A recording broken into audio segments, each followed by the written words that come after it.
如果郭台铭先生不退选，楚瑜不会站在今天这个地方。谢谢郭台铭先生。2020年，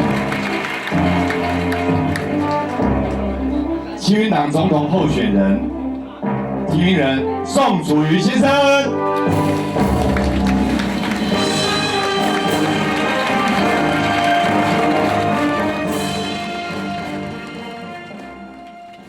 我从今年的9月17号早上才开始对参选总统的事情动心起念，因为前一晚郭台铭先生宣布退选。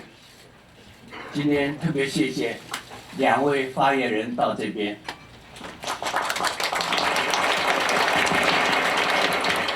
如果郭台铭先生不退选，楚瑜不会站在今天这个地方。谢谢郭台铭先生，让我当天晚上辗转难眠。我认知，如果台湾的人民无法解开蓝绿的情绪勒索 （emotional blackmail）。 和亡国恐吓的劣质，那非常可悲。2020 1月11号将是宋楚瑜的终局之战，我期待扮演孤独求败的角色。为了这一战，宋楚瑜已经准备了44年，大家都心知肚明。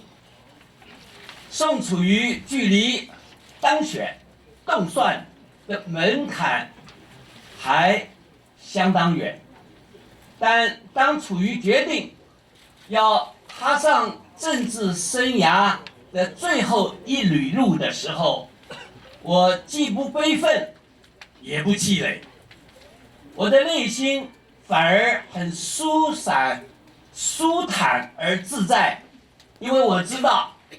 这一场的选举是处于重振初心最近的一次，因为宋楚瑜的终局之战不激励、不求名，我的输赢个人不打紧，我们只求台湾要胜，中华民国要赢，台湾要胜，中华要赢。